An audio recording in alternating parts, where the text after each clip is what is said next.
Acha que os anos 90 foram apenas sobre grandes sucessos de bilheteria e comédias românticas? Pense novamente. Sob o barulho de dinossauros, hackers e transformações no colégio, uma revolução silenciosa estava acontecendo, filmes que não causaram impacto nas bilheterias, mas deixaram uma marca duradoura no coração dos cinéfilos. Hoje estamos mergulhando em 15 clássicos esquecidos dos anos 90 que ainda brilham intensamente se você souber onde procurar. Olhar. Vamos redescobri-los juntos. Lone Star. 1996. Nos escaldantes sertões do Texas, um xerife se depara com um esqueleto de décadas e descobre gerações de corrupção, amor e traição. John Sayles dirige este vasto neo-western com precisão cirúrgica, entrelaçando passado e presente em uma narrativa hipnótica. Chris Cooper entrega uma performance silenciosamente devastadora, enquanto a presença de Elizabeth King arde com não resolvido saudade. O que torna Lone Star tão notável é a habilidade de Sayles de alternar entre as linhas do tempo sem usar flashbacks convencionais. Em vez disso, ele utiliza movimentos elegantes de câmera que transformam o presente em passado, sugerindo que a história não está atrás de nós, ela está bem aqui, sempre afetando nossas vidas. O filme se desenrola como um romance multigeracional, explorando tensões raciais, amor proibido e política de cidade pequena com rara inteligência. Apesar de receber aclamação da crítica e uma indicação ao Oscar de roteiro, Lone Star permaneceu criminalmente pouco assistido. Sayles, conhecido por queridinhos independentes como Matewan, criou um filme profundamente americano que questiona o mito da fronteira. Seu orçamento foi modesto, pouco menos de 5 milhões de dólares, mas capturou uma complexidade cultural que muitos filmes de grande orçamento não conseguiram. Tocam. A cinematografia de Stuart Dryburgh cria uma linguagem visual distintiva, exteriores empoeirados e banhados pelo sol, contrastam com bares iluminados por neon, onde segredos fermentam e memórias assombrar. O elenco de apoio, incluindo Chris Christopherson como um xerife corrupto e Matthew McConaughey em um papel inicial, adiciona textura a este mundo ricamente povoado. Hoje Lone Star é elogiado por sua narrativa complexa e sua honestidade implacável sobre raça, herança e memória. Seu exame de como as comunidades constroem narrativas sobre seu passado parece mais relevante do que nunca em nossa era de históricas. Acerto de contas. Se você está procurando um mistério que não apenas pergunta quem fez, mas por que esquecemos, este filme é ouro puro. The Sweet Hereafter, 1997. Um ônibus escolar sofre um acidente em uma cidade canadense coberta de neve. As consequências? Um advogado chega em busca de justiça, ou seria vingança disfarçada de virtude? A assombrosa adaptação de Adam Egoyan do romance de Russell Banks não trata do acidente, mais do que o luto revela naqueles que ficaram. Ian Holm lidera um elenco com performances de uma realidade impactante. Seu advogado é ao mesmo tempo empático e manipuladora. A estrutura não linear do filme espelha a natureza fragmentada do próprio trauma. Vemos antes, durante e depois da tragédia, mas Egoyan entrelaça esses momentos com um artesanato tão delicado que o impacto emocional se constrói gradualmente, devastadoramente.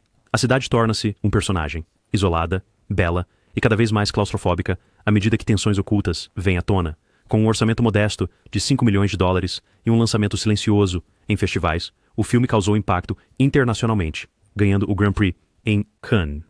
A cinematografia marcante de Paul Sarozzi captura a brancura ofuscante das paisagens de inverno, que parecem engolir os personagens todo. A trilha sonora de Michel Dana, construída em torno da adaptação da música folclórica de Veda Hila sobre o flautista de Hamelin, cria uma qualidade de conto de fadas assombrosa que ressalta os temas do filme de crianças perdidas e falha comunitária. Sarah Polley apresenta um desempenho revelador como Nicole, uma sobrevivente cujo testemunho se torna o fulcro moral do filme. Sua recitação de O Flautista de Hamelin é um dos momentos mais discretamente devastadores do cinema. A poesia usada tanto como escudo quanto como arma. Embora muitas vezes ofuscado por dramas mais comerciais, The Sweet Hereafter permanece como uma das meditações mais comoventes sobre perda, comunidade e fé quebrada no cinema. E história. Ela faz perguntas difíceis sobre cura. É sempre possível? É sempre correto? Acredite, esta vai ressoar muito depois dos créditos terminarem. Sedução Fatal, 1994. Ela não apenas roubou dinheiro, ela roubou o filme. A femme fatale de Linda Fiorentino em Sedução Fatal é afiada como uma navalha, descaradamente manipuladora e emocionante de assistir. Dirigido por John Dahl, esta joia noir é uma aula magistral em perigo sedutor. Bridget Gregory não é sua típica protagonista noir. Enquanto as clássicas femme fatales usam a sexualidade como arma, Bridget utiliza pura inteligência. sempre 3 passos à frente de todos os outros. O roteiro, escrito por Steve Baranczyk, estala com um humor mordaz e reviravoltas surpreendentes. Quando Bridget foge de Nova York com o dinheiro do tráfico do marido e chega numa pequena cidade, ela encontra seu próximo alvo, mas o jogo se torna cada vez mais complexo. Inicialmente lançado na HBO antes de uma breve exibição nos cinemas, foi desqualificado da consideração para o Oscar, apesar da performance impressionante de Fiorentino. Bill Pullman interpreta o marido traiçoeiro e Peter Berg, o peão, mas Fiorentino domina cada cena. Sua Bridget é calculista, mas espontânea, sedutora, mas quase clinicamente distante. É um estudo de personagem de uma mulher que recusa ser vítima em qualquer custo. A cinematografia adota estéticas no ar com sensibilidades modernas. Sombras e persianas venezianas se misturam com fluorescentes intensas e luz solar empoeirada. A economia do filme é impressionante. Nenhuma cena desperdiçada, nenhum personagem supérfluo, apenas uma narrativa enxuta e eficaz que culmina em um desfecho impactante. Os críticos adoraram, mas sem o apoio completo do estúdio, nunca chegou ao mainstream. Com o tempo, desenvolveu um culto de seguidores e tornou-se um exemplo clássico de caracterização neo-noir. Hoje, parece ainda mais radical, uma anti-heroína que cria suas próprias regras e vence sem punição ou redenção. Se você pensava que o noir estava morto nos anos 90, pense, de novo. King of the Hill, 1993. Antes de Ocean's 11, Steven Soderbergh contou uma história muito diferente, um conto de amadurecimento da era da Grande Depressão, que parece ter saído de fotografias de família desbotadas. King of the Hill segue o jovem Aaron enquanto ele navega pela pobreza, solidão e os adultos estranhos que entram e saem de sua vida em uma St. Louis hotel. O que distingue a abordagem de Soderbergh é a sua recusa em sentimentalizar a infância ou a pobreza. A paleta do filme muda sutilmente à medida que as circunstâncias de Aaron mudam. Os dourados e âmbar quentes dão lugar a azuis mais frios à medida que os tempos ficam mais difíceis. Experimentamos sua fome, sua engenhosidade, suas humilhações e pequenas vitórias com intimidade. Imediatismo. Baseado nas memórias de A.E. Hotchner, este filme suave apresenta performances iniciais de Jesse Bradford e Adrian Brody.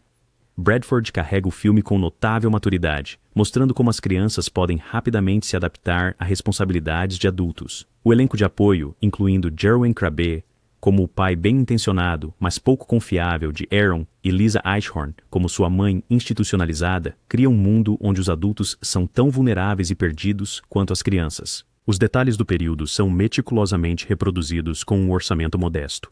Desde os sussurros dos programas de rádio até as texturas de roupas desgastadas, Soderbergh cria um mundo vivido que fala tanto à especificidade histórica quanto às verdades emocionais intemporais sobre a resiliência da infância. Não fez muito barulho nas bilheterias, mal chegou a 1,5 milhão, mas consolidou o alcance de Soderbergh como contador de histórias. Ao longo dos anos, ganhou uma admiração discreta de críticos e cineastas. Se você ama narrativas sutis que equilibram inocência e melancolia, este tesouro escondido está esperando por você. Diabo em Vestido Azul, 1995. Los Angeles pós-guerra. Uma mulher desaparecida. Um homem negro incriminado. Diabo em Vestido Azul mistura noir, política racial e Denzel Washington no seu auge. Baseado no romance de Walter Mosley, Carl Franklin dirige com precisão, estilizada e social. Profundo. O que diferencia este filme do noir convencional é sua representação destemida das dinâmicas raciais na Los Angeles de 1948. Easy Rawlins, interpretado com inteligência contida por Washington, navega por um mundo onde cruzar fronteiras raciais invisíveis pode ser mortal. Quando ele é contratado para encontrar uma mulher branca desaparecida que frequenta clubes de jazz negros, o mistério torna-se uma jornada pelas estruturas de poder de uma cidade segregada. Washington interpreta Easy Rawlins, um veterano da Segunda Guerra Mundial, que se torna relutantemente detetive, mas é Don Cheadle como Mouse que rouba cenas com energia feroz. Um amigo perigoso cujas tendências violentas tanto ajudam quanto ameaçam a investigação de Easy. Jennifer Beals traz complexidade ao papel de femme fatale, subvertendo expectativas a cada vivo. A cinematografia de Taki Fujimoto banha o filme em luz de fim de tarde dourada e sombras profundas, enquanto a trilha sonora de jazz de Elmer Bernstein captura perfeitamente tanto o período quanto a tensão. O design de produção recria meticulosamente a Eliado pós-guerra, dos bairros segregados à movimentada cena de jazz da Central Avenue, criando um mundo que parece autêntico e viveram. Apesar das atuações ricas e de uma paleta visual sedutora, o filme teve um desempenho abaixo do esperado, mal recuperando seu orçamento de $22 milhões. Os críticos elogiaram sua abordagem inovadora das convenções do noir, mas o público em 19. 95 não estava preparado para sua política racial inflexível. Estava à frente de seu tempo, e talvez por isso tenha tido dificuldades comerciais. Hoje, é uma pedra angular do noir negro e um contraponto essencial às histórias de detetive dominadas por brancos. Isso não é apenas um mistério, é uma confrontação com a história racial da América que ainda ressoa poderosamente. A Midnight Clear, 1992. A Segunda Guerra Mundial, histórias muitas vezes são pintadas com traços largos. A Midnight Clear ousa ser íntimo. Passado nas Ardenas pouco antes da Batalha do Bulge, um grupo de soldados americanos descobre uma unidade alemã que quer se render. O que se segue é uma dança assombrosa de humanidade e tragédia. Baseado no romance autobiográfico de William Wharton, o filme foca em um esquadrão de oficiais de inteligência, todos com QI acima de 150, enviados para ocupar um castelo abandonado perto das linhas alemãs. Sua juventude e inteligência os tornam mais vulneráveis às complexidades morais da guerra, não menos. Quando eles percebem que os soldados alemães que estão rastreando querem se render sem vergonha, uma confiança frágil se desenvolve através das linhas inimigas. Keith Gordon dirige com uma sensibilidade dolorida, capturando a absurdidade da guerra através de visuais poéticos. Florestas cobertas de neve tornam-se tanto belas quanto ameaçadoras. O silêncio mais aterrorizante do que o tiroteio. O elenco, Ethan Hawke, Gary Sinise, Peter Berg, Kevin Dillon e Frank Whaley oferece uma atuação sutil, comovente. Atuações. Cada personagem traz uma perspectiva diferente para os dilemas morais que enfrentam. As cenas mais poderosas do filme envolvem a comunicação hesitante entre inimigos. Guerrinhas de neve substituem balas. Canções de Natal cantadas em diferentes idiomas, mas com compartilhado significado. Esses momentos de conexão tornam a tragédia inevitável ainda mais devastadora. O filme fracassou financeiramente, arrecadando menos de 2 milhões de dólares, mas os críticos elogiaram sua contenção e empatia. E ele silenciosamente perdurou como um dos filmes de guerra mais únicos já feitos. Sua mensagem anti-guerra não vem de grandes declarações, mas de mostrar o desperdício absurdo de vidas jovens de ambos os lados. Se você está cansado de histórias de combate ostentosas, este aqui sussurra verdades que ainda perfuram. É uma fábula de inverno sobre o paradoxo mais sombrio da guerra, como a humanidade persiste mesmo enquanto é sistematicamente destruída. Fumaça, 1995. No Brooklyn, em uma loja de charutos da esquina, 1000 histórias passam pela fumaça.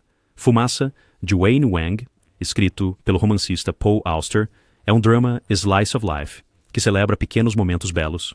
Harvey Keitel interpreta o lojista e William Hurt, o escritor enlutado que encontra uma companhia improvável ali. A estrutura do filme espelha o próprio ato de fumar, sem pressa, contemplativo, construído em torno do ritual e do compartilhamento. 5 histórias interconectadas se desenrolam, cada uma revelando como estranhos se tornam partes essenciais das vidas uns dos outros. A tabacaria no Brooklyn torna-se uma igreja secular, onde confissão, redenção e comunidade acontecem sobre tabaco e conversa. Filmado com um orçamento apertado, o filme é uma aula de diálogo e personagem.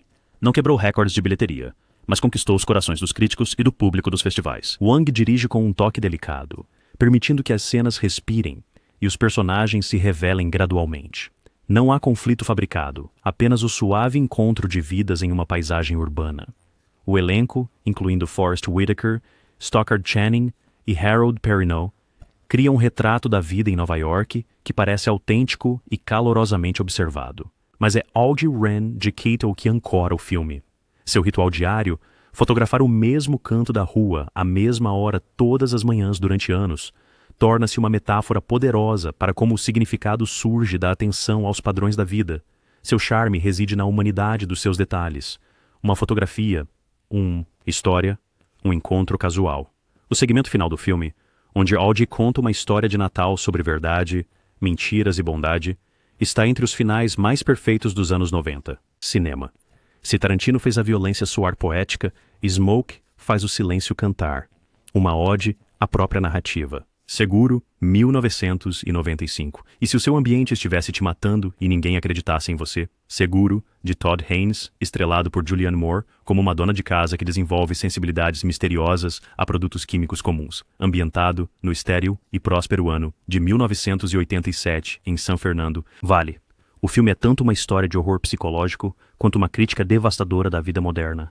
Carol White, de Moore, vive em um mundo de aparências. Sua casa impecável, seu casamento sem emoções, suas aulas de aeróbica, quando ela começa a sentir sintomas inexplicáveis, sangramentos nasais, convulsões, falta de ar, os médicos não encontram nada de errado. Será uma doença ambiental, como ela passa a acreditar, ou algo mais profundo? Uma reação alérgica à sua própria existência vazia? O que começa como um drama doméstico se torna uma descida aterrorizante ao isolamento e grupos de autoajuda semelhantes a seitas. A atuação de Moore é tão sutilmente devastadora que quase desaparece sob sua pele. Ela se transforma fisicamente, sua voz ficando mais fraca, sua presença mais fantasmagórica, enquanto Carol busca desesperadamente a cura. Haynes dirige com precisão clínica. Sua câmera mantém Carol à distância, muitas vezes enquadrando-a atrás de janelas, portas e para-brisas de carros, presa em seu ambiente privilegiado, mas sufocante. Mundo.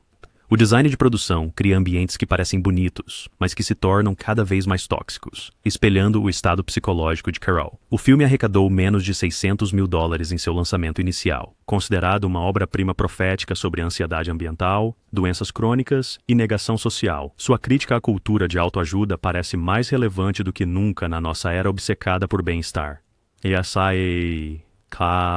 É horror, mas não aquele do qual você pode gritar para sair. Em vez disso, é o temor crescente de que talvez todo o nosso modo de vida seja fundamentalmente insustentável. Apóstolo, 1997. Robert Duvall escreveu, dirigiu e estrelou este impactante estudo de personagem sobre um pregador pentecostal caído em busca de redenção no sul profundo. O Apóstolo é cheio de fogo, suor e desespero espiritual, um filme que explora a fé com uma autenticidade rara. Duvall interpreta Sonny, um pregador carismático que, em um momento de raiva, comete um ato violento e foge de sua casa no Texas. Reinventando-se como o apóstolo EF em uma cidade da Louisiana, ele constrói uma nova congregação enquanto luta com seus pecados. O que torna o filme extraordinário é sua recusa em julgar. Sonny não é vilão, nem santo. Ele é um homem de fé genuína e falhas genuínas, buscando graça enquanto não consegue escapar completamente de seus... Natureza, filmado com um orçamento reduzido usando o próprio dinheiro de Duvall, levou quase uma década para ser realizado. Os estúdios hesitaram perante um filme centrado no cristianismo evangélico do Sul, que nem zombava, nem sanitizava sua sujeito, mas a persistência de Duvall valeu a pena. Ele criou um dos retratos mais matizados da vida religiosa americana já capturados em filme. O elenco de apoio, incluindo Farrah Fawcett e Miranda Richardson, é excelente, mas são os atores não profissionais, verdadeiros pregadores e membros da igreja que dão ao filme seu autêntico espírito espiritual. Poder. As cenas da igreja pulsando com fervor religioso genuíno, do tipo raramente capturado em Hollywood, produções. Ele arrecadou apenas $21 milhões, mas para um filme sem apoio de estúdio é um pequeno milagre. Duvall foi indicado ao prêmio de melhor ator, e sua atuação crua ainda ressoa como um sermão evangélico ecoando por uma estrada de terra. Para aqueles interessados nas complexidades da fé, redenção e na capacidade humana tanto para a destruição quanto para a criação, The Apostle é uma obra imprescindível. Um Mundo Perfeito, 1993. Clint Eastwood dirige Kevin Costner em talvez a atuação mais profunda de sua carreira. Costner interpreta Butch Haynes, um condenado fugitivo que cria um vínculo com um garoto que ele toma como refém, formando uma terna relação de pai e filho substituto. Enquanto isso, o próprio Eastwood interpreta o Ranger do Texas que está na perseguição, criando um complexo triângulo moral, enquanto a caçada, desenvolvimento. Ambientado no cenário do Texas dos anos 1960, pouco antes do assassinato de Kennedy, o filme se desenrola com uma graça lírica, equilibrando suspense e profundo desenvolvimento de personagem. Trabalho. Tejoit Loader oferece uma das atuações infantis mais naturais do cinema, como Philip, um menino testemunha de Jeová que nunca celebrou o Halloween ou experimentou as pequenas liberdades da infância. Sua viagem se torna tanto uma fuga quanto um despertar, o que eleva. Um mundo perfeito acima dos thrillers convencionais de perseguição é sua inteligência emocional. O roteiro de John Lee Hancock explora como ciclos de violência e pais ausentes moldam a masculinidade através de gerações. O Butch de Costner, perigoso e ao mesmo tempo terno, machucado, mas protetor, parte o seu coração precisamente porque é possível ver tanto a criança ferida, que ele foi, quanto o bom homem que ele poderia ter sido. A cinematografia de Jack Green captura a paisagem do Texas com uma beleza outonal empoeirada, enquanto a trilha sonora esparsa de Lenny Niehaus ressalta o tom melancólico do filme. Apesar do envolvimento de Eastwood, passou despercebido nos Estados Unidos, ofuscado por produções mais comerciais como Jurassic Park e Uma Babá Quase Perfeita lançados no mesmo ano. Com o tempo, críticos revisitaram Um Mundo Perfeito como um dos filmes de direção de Eastwood mais subestimados. Conquistas. É um filme de estrada, uma peça moral e uma elegia tudo em um. Um filme que entende quão breves um sentido de conexão pode oferecer redenção, mesmo quando escapar é impossível.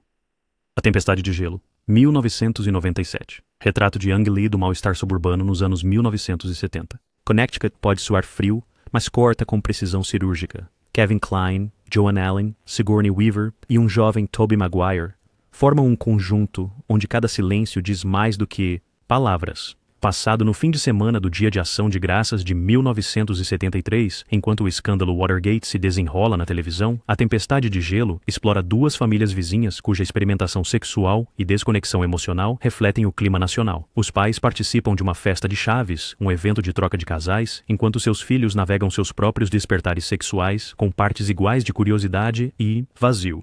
Adaptado do romance de Rick Moody, este não foi um sucesso de público, mas recebeu elogios da crítica e ganhou o prêmio de melhor roteiro em Cannes. A adaptação de James Sammis destila a voz literária do romance em visual, poesia, criando um filme onde objetos, uma bandeja de gelo de metal, uma máscara de Nixon, uma figura de brinquedo, carregam um peso emocional tremendo. A cinematografia de Frederick Elmes utiliza a luz fria e clara do inverno para expor o emocional dos personagens e esterilidade. O design de produção recria a opulência dos anos 1970 com precisão antropológica, desde suporte de plantas de macramê até peruas com painéis de madeira. Os detalhes do período nunca parecem nostalgia, mas sim artefatos de uma experiência falida na América. Vida. O jovem elenco, incluindo Christina Ricci, Elijah Wood e Katie Holmes, entrega performances de notável maturidade, capturando como as crianças absorvem a disfunção de seus pais, mesmo enquanto a julgam. Hoje, The Ice Storm é elogiado por sua honestidade emocional contundente e restrição estilizada. Seu famoso clímax, onde a tragédia chega com o tempo, continua sendo uma das sequências mais perfeitamente executadas do cinema, de causa, efeito e terrível coincidência. Não é caloroso, mas é inesquecível. Aflição, 1997. Um policial de uma pequena cidade, um corpo e uma vida de trauma. Affliction de Paul Schrader. É tão sombrio e melancólico quanto qualquer coisa que ele já escreveu. Baseado no romance de Russell Banks, é um conto de inverno sobre como a violência passa de pai para filho, como uma terrível herança. Wade Whitehouse está mal se segurando em seu trabalho, como xerife de uma pequena cidade, na sua relação com a filha, na sua sobriedade, na sua sanidade. Quando um acidente de caça tira a vida de um empresário rico, Wade vê uma chance de redenção ao resolver o que ele acredita ser um assassinato. Mas sua obsessão descontrola-se, alimentada pelas memórias de seu pai abusivo e suas próprias emoções reprimidas. Fúria. Nolte dá a performance da sua vida, atormentado, esvaziado, desmoronando. Sua transformação física ao longo do filme é perturbadora. Uma dor de dente torna-se tanto um ponto da trama quanto uma metáfora, com seu rosto cada vez mais inchado à medida que a infecção se espalha tanto literal quanto espiritualmente. Coburn ganhou um Oscar por interpretar seu pai monstruoso, uma atuação tão assustadora em sua autenticidade que é quase impossível de assistir. Schrader dirige com fúria controlada, usando o brutal inverno de New Hampshire como expressão do mundo interior de Wade. A cinematografia de Paul Sarasi captura tanto a beleza austera quanto o peso opressivo da vida na pequena cidade coberta de neve. O filme arrecadou apenas cerca de 6 milhões de dólares, mas é um cinema puramente focado nos personagens em seu mais desolador. Melhor, Willem Dafoe fornece a voz narrativa como o irmão de Wade, que escapou da influência do pai, mas continua assombrado pelo destino de Wade. Se você quer um thriller mais próximo de uma tragédia grega do que um procedimento policial, Affliction entrega com uma honestidade emocional contundente e sem uma única nota falsa. The Butcher Boy, 1997. A história de amadurecimento distorcida de Neil Jordan sobre um garoto irlandês perturbado é parte sátira, parte horror, parte psicológica. Retrato. Eamon Owens oferece uma atuação inquietantemente brilhante como Francie Brady, um garoto de 12 anos cuja realidade se fragmenta à medida que sua família se desintegra em uma pequena cidade nos anos 1960. Irlanda. Baseado no romance de Patrick McCabe, o filme equilibra a exuberância cômica com o horror genuíno. A narração de Francie, falante, profana, cada vez mais instável, nos guia através de sua perspectiva enquanto ele processa o suicídio de sua mãe, o alcoolismo de seu pai e sua própria escalada. Comportamento. O golpe de mestre de Jordan é manter o ponto de vista de Francie enquanto permite que os espectadores vejam a tragédia se desenrolando ao redor e dentro dele. O tom oscila descontroladamente entre a comédia absurda e a tragédia devastadora, mas Jordan nunca perde o controle. Elementos surreais, incluindo Sinéad O'Connor aparecendo como a Virgem Maria em visões recorrentes. misturam-se com o realismo de cozinha, o vibrante do filme. Paleta de cores e o trabalho de câmera energético contrastam com o seu tema cada vez mais sombrio, criando uma experiência singularmente inquietante. Stephen Rea dá uma performance comovente como o pai de Francie, enquanto Fiona Shaw é deliciosamente vilanesca como a Sra. Nugent, a vizinha cuja condescendência desencadeia o pior de Francie. Impulsos. Os detalhes do período de uma pequena cidade na Irlanda durante o pano de fundo da crise dos mísseis de Cuba adicionam outra camada, a paranoia da Guerra Fria, filtrando-se até uma criança, imaginação. Embora pouco conhecido nos Estados Unidos, o filme levou todos os prêmios irlandeses, e agora é visto como um olhar destemido sobre doenças mentais, trauma familiar e fantasia como fuga. Faz perguntas desconfortáveis sobre como a sociedade falha com crianças problemáticas e a tênue linha entre imaginação vívida e psicose. Ousado, perturbador e estranhamente terno, o Butcher Boy não oferece respostas fáceis. Apenas um cinema inesquecível. Red Rock West, 1993. Antes de Fargo tornar o noir excêntrico na moda, havia Red Rock West. Nicolas Cage é o protagonista como Michael, um vagabundo azarado que chega a uma cidade de Wyoming e é confundido com o assassino contratado para matar a esposa de um dono de bar local. Quando o verdadeiro assassino aparece, Michael se vê preso em uma rede cada vez mais perigosa de identidade equivocada. Dirigido por John Dahl, este thriller neo-noir foi engavetado nos Estados Unidos antes de encontrar vida cult no exterior. Inicialmente, nem sequer teve um lançamento adequado nos cinemas. Estava programado para ir direto para vídeo, até que um proprietário de cinema de São Francisco o viu na televisão a cabo, reconheceu sua qualidade e começou a exibi-lo para audiências entusiasmadas. O que distingue Red Rock West dos thrillers convencionais é o seu equilíbrio perfeito entre tensão e humor negro. O roteiro de John e Rick Dahl cria uma série de dilemas crescentes, que parecem ao mesmo tempo surpreendentes e inevitáveis. A atuação de Cage é sólida e simpática, um homem bom, fazendo escolhas cada vez mais desesperadas à medida que sua situação se deteriora. O elenco de apoio brilha, J.T. Walsh como o dono de bar Dúplice, Dennis Hopper, ameaçadoramente divertido como o verdadeiro assassino, e Lara Flynn Boyle, trazendo complexidade ao papel de femme fatale. A cinematografia de Rocky Giordani captura tanto a vasta e vazia beleza da paisagem de Wyoming, quanto os interiores claustrofóbicos, onde grande parte da ação desenrola.